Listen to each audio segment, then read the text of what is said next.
जिंदाबाद जिंदाबाद। किसान हित की आवाज उठाने वाले गुरनाम सिंह चड्ढूनी ने राजनीतिक दंगल में कदम रख दिया है। संयुक्त संघर्ष पार्टी का गठन कर अपनी राजनीतिक पारी की घोषणा कर दी है। साथ ही सड़क से सदन तक किसानों की लड़ाई लड़ने का दावा भी किया है। इसी संदर्भ में शुक्रवार को कैथल नीम साहिब गुरुद्वारा में पत्रकारों से बातचीत करते हुए चड्ढूनी ने कहा कि 90 विधानसभा सीटों पर चुनाव लड़ने की तैयारी करने का दावा किया है।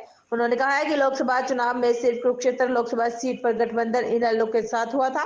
जसपा या भाजपा से उनकी पार्टी कोई गठबंधन नहीं करेगी। उन्होंने कहा कि राजनीतिक दल या तो चौधर के लिए चुनाव लड़ रहे हैं या फिर पैसा कमाने के लिए।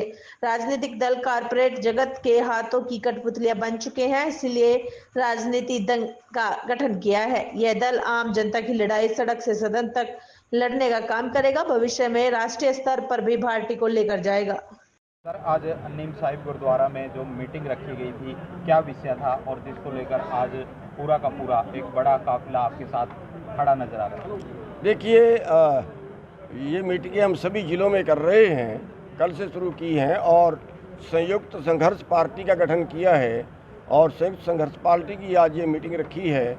और जो देश की राजनीति है, जिसने गरीब को और गरीब कर दिया, अमीर को और अमीर कर दिया, पूरे देश का रोजगार खत्म हो गया, पूरे देश की संपत्ति कारपोरेट को बेच डाली, पूरे देश का जो किसान है वो कंगाली के कगार पे आ गया। 33 किसान रोजाना सुसाइड करते हैं। आज 23 करोड़ लोग भारत में भुखमरी के कगार पे पहुंच चुके हैं। 80 करोड़ लोग सरकार के रहमो करम पे जिंदा हैं। आज 9 लोगों के पास 50 करोड़ लोगों के बराबर संपत्ति हो गई है।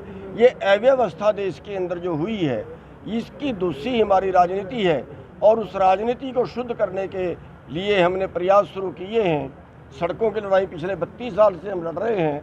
बहुत बार मुकदमे झेले, जेल गए, डंडे खाए, लेकिन जो सुधार होना चाहिए था वो सुधार कर नहीं पाए। इसलिए अब ये फैसला किया है कि राजनीति के माध्यम से ये सुधार हो सकता है। तो अच्छे लोगों को राजनीति में एंट्री कराने के लिए जो है ये पार्टी बनाई है और उसी पार्टी के का जो आज यहाँ पे मीटिंग थी और उसके लिए आगे काम जो है, जो आने वाला चुनाव है उसमें पूरे हरियाणा के अंदर चुनाव लड़ा जाएगा। पार्टी का क्या नाम है, किन मुद्दों पर विधानसभा चुनाव लड़ा जाएगा? देखिए, संयुक्त संघर्ष पार्टी का हमने नाम रखा है और जो मुद्दे हैं उन मुद्दों में जो है, जो जनता के मुद्दे हैं, जो लोगों के मुद्दे हैं, जो गरीबों के मुद्दे हैं, वो हमने लिए हैं। जैसे कोई गरीब है उसको 200 गज का प्लाट और 2 उसमें रूम बना के वो प्लाट उसको दिया जाएगा। जो बेरोज़गार हैं उनको अपना रोज़गार करने के लिए 5 लाख रुपए की ग्रांट यानी कि फ्री दिया जाएगा ताकि बेरोज़गार बाहर को ना भागे, यहीं कारोबार करें। जो किसान हैं उनको 12,000 रुपये पर एकड़ दिया जाएगा। तेलंगाना की तर्ज पे वो अपनी खेती करें, उनको कर्जा ना उठाना पड़े खेती के लिए। खेती को और सस्ता करने के लिए जो गांवों के अंदर है वो सोसाइटियाँ बनाई जाएंगी। टोटल कृषि अंतर उस सोसाइटियों में होंगे। किसान को अपना अपना ट्रैक्टर, अपना अपना जो है वो सामान ना बनाना पड़े, वो जो बहुत महंगा पड़ता है, जिसका डेप्रीसिएशन ब्याज वही किसान को बहुत महंगा पड़ जाता है। तो सोसाइटियाँ बना के सारा कृषि यंत्र जो है वो सरकार की तरफ से उनमें दिए जाएंगे। और जो बरसाती पानी है, अभी पिछले साल बाढ़ आई, 7 जिले हरियाणा के डूबे। जो बरसाती नदियाँ हैं उनको गहरा करके उनके किनारे सीमेंटेड करेंगे पक्के और तालाब बना के उसी पानी को जमा करेंगे ताकि ज़मीन का पानी बचाया जा सके और उसी पानी से खेती हो। तो ये सभी मुद्दे हम लेंगे। और जैसे बीमा है वो सरकार करेगी, अपने खर्चे पे करे, सरकारी कंपनियाँ उसके बनाई जाएंगी। और जो मनरेगा है, मनरेगा वालों को 200 दिन का रोजगार और 500 रुपये कम से कम मजदूरी।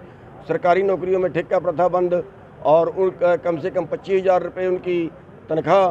तो ये सारे काम जो हैं, जो जनता के पक्ष के हैं, वो हम करेंगे। बीते दिनों लोकसभा चुनाव में आपने इनेलो का साथ दिया था, तो आगामी जो विधानसभा चुनाव है अकेले अपने बलबूते पर लड़ेंगे या किसी सहयोगी पार्टी? देखिए, जो इनेलो का साथ दिया था वो अकेले कुरुक्षेत्र सीट पे दिया था और आगे अभी हमने कल से काम शुरू किया है।